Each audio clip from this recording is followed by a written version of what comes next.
چمن کې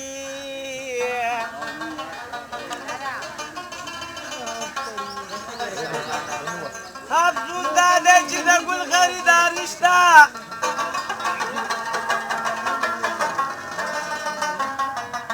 نو دا وینا نو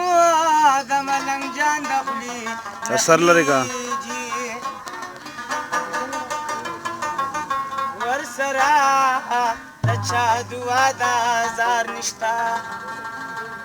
او دا چې غوټه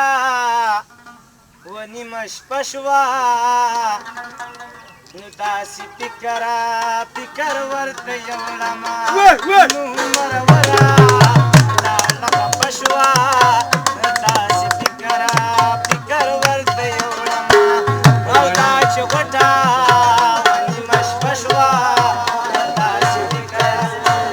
ورته یوړمه داسې فکر ورته یوړمه